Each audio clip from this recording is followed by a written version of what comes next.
If you experience very intense premenstrual symptoms in the week leading up to your periods and even during your periods, you experience spotting before periods, irritability, mood swings, it's most likely that your progesterone levels are low.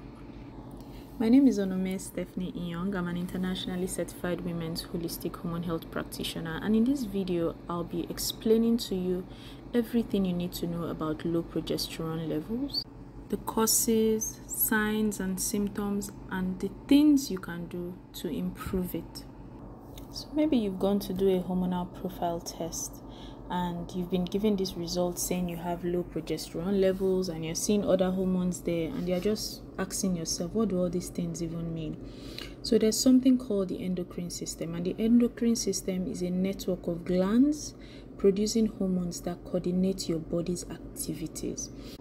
In the brain, right here at the top, you have the hypothalamus and the pituitary gland producing a hormone called the LHRH, also known as the gonadotropin releasing hormone. So hormones are chemical messengers. They are produced in one part of the body, and then it's sent to a different part of the body where an action is meant to take place. So just think of them as chemical messengers. So now they release this hormone. This hormone also causes the release of FSH and LH. So FSH is the follicle stimulating hormone. It stimulates the growth of the follicles in the ovaries.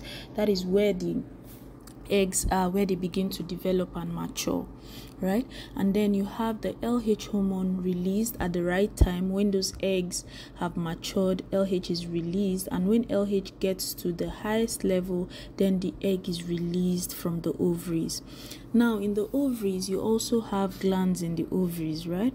So the ovaries, you have hormones like the estrogen and progesterone being produced. What does estrogen do? Estrogen also plays a part in the growth and development of eggs. It produces cervical mucus around the time where ovulation is about to happen. It also grows the lining of the womb in preparation for implantation. So that is where a fertilized egg will come and implant. So estrogen is responsible for that. So you see, different hormones have different functions, right? And then progesterone hormone is mostly produced in the ovaries as well. It supports the lining of the womb that has been built by estrogen. It keeps it in place so that the fertilized egg can come, implant, and then it supports the pregnancy up until the time where the placenta begins to produce progesterone as well. Now this happens during conception, and if a woman is not trying to conceive, progesterone still helps to keep that womb lining intact until the first day of the period, where progesterone drops and that lining breaks down and comes out as a period. So progesterone is secreted after ovulation. From ovulation to the day before the next period, your progesterone levels are high. So if you're not trying to conceive, progesterone is what helps to reduce your PMS symptoms, right? When your progesterone levels are low, that's when you begin to experience all these premenstrual symptoms. So when progesterone levels are in good amounts, it helps you sleep better, it reduces irritability, it reduces menstrual cramps, you won't feel it as much. So when you're experiencing all of those symptoms, is a sign that progesterone is low, because progesterone is supposed to calm you down, help you feel better in the weeks leading to your periods. So let's take a closer look at the ovaries. Right. So at the beginning of your cycle, the follicles begin to grow and mature. You can see at the top part of the image, you have the primary follicle growing in size, right, until it gets to a mature follicle. And then you can see the fallopian tubes on the right end of this image. When the egg is released, it sweeps, it goes into the fallopian tubes, where it waits for the sperm in fertilization. So that is what happens. So this process from where the follicles begin to mature, begin to grow until they mature, is what is called the follicular phase of the menstrual cycle. Now, after the egg has been released and leaves the ovaries into the fallopian tube, what happens? So the follicle that has been holding this egg, it collapses. You can see in the image where it says egg ovum leaving the ovary, and you can see the follicle left behind. Now that follicle collapses and forms something called the corpus luteum. Now this corpus luteum also increases in size, right? You can see a mature corpus luteum next in the image. This is what then begins to produce progesterone. So simply put, after ovulation, where the egg is released, the follicle holding the egg collapses, forms the corpus luteum, and begins to produce progesterone. The next image I have here is a graph showing how both of these hormones, that is estrogen and progesterone, go up and down in the menstrual cycle. So let's look at color purple. Color purple represents estrogen. So estrogen at the beginning of the cycle is low. It gradually increases towards ovulation. After ovulation, it comes down. And somewhere in the luteal phase, that is after like a week, there's a tiny surge of estrogen goes up a little and comes down until the end of the cycle where it is at its lowest. That is what it should be in a regular menstrual cycle where there's no hormonal imbalance. Now let's take a look at progesterone. Progesterone is low in the first half of the cycle, and then it gradually increases after ovulation. Remember, once the egg is released, the corpus luteum begins to produce progesterone. So look at it. After ovulation, you can see that it gradually increases, and it is at its highest a week after ovulation. From there, it gradually comes down until the end of the cycle. On the last day of the cycle, it is at its lowest, and then the period starts the next day. So this is what happens in a regular cycle.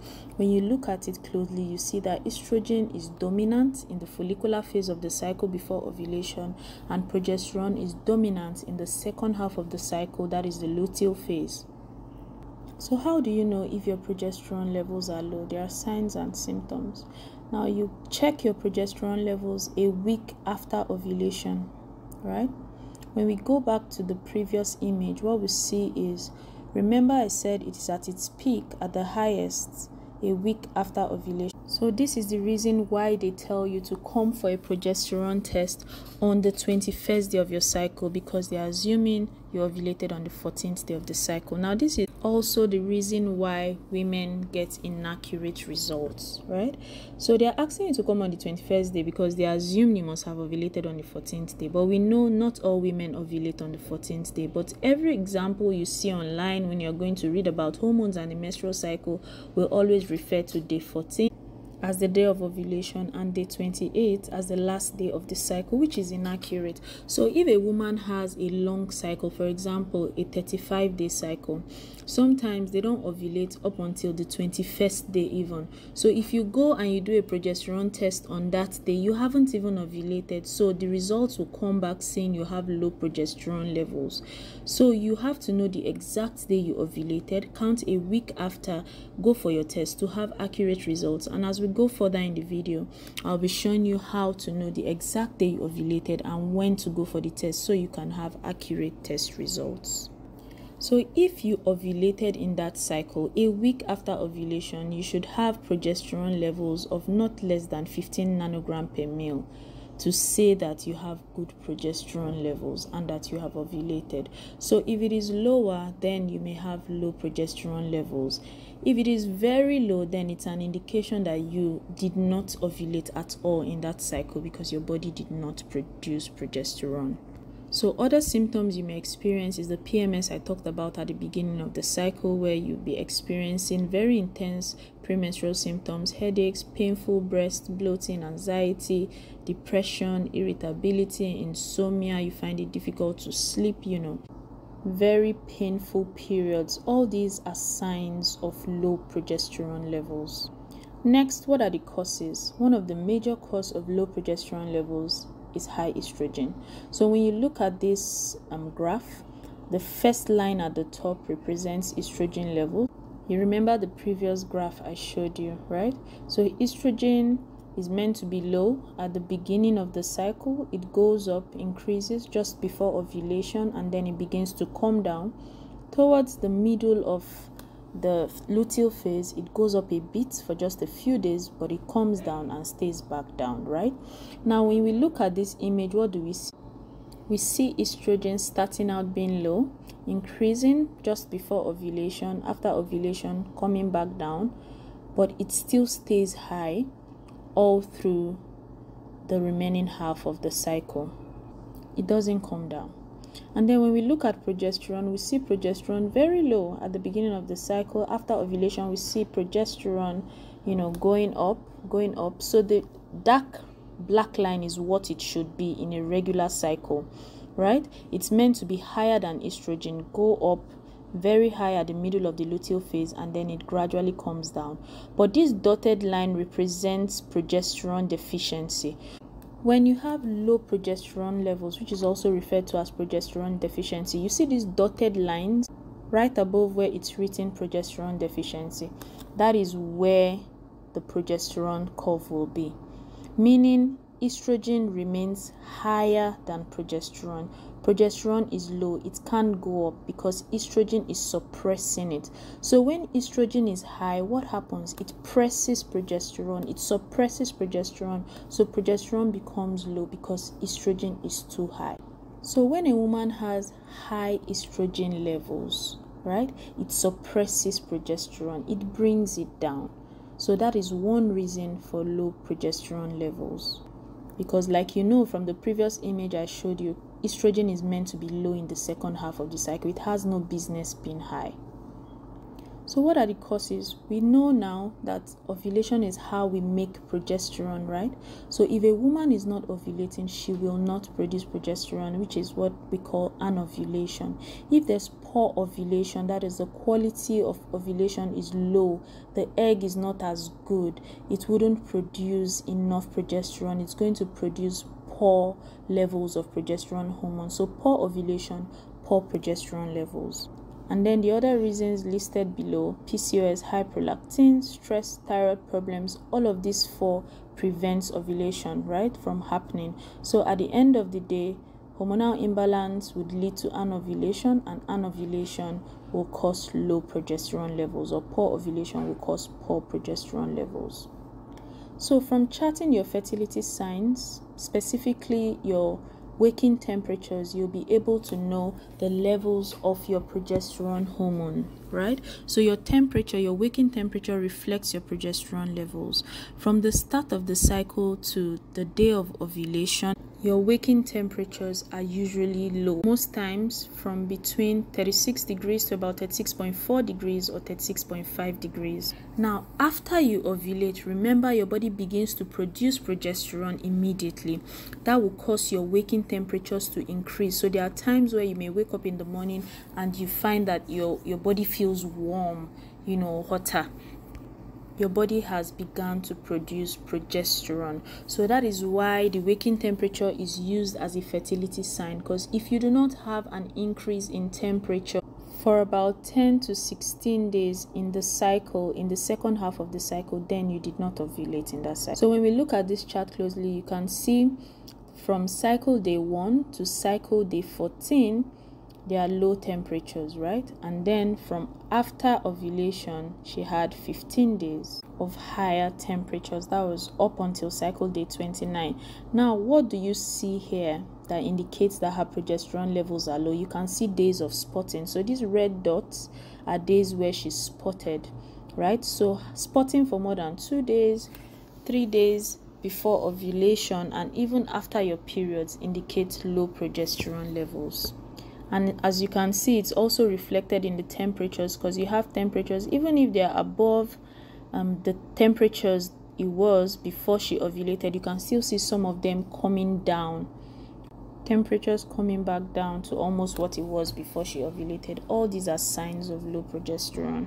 Now, there's something also called a short luteal phase, right?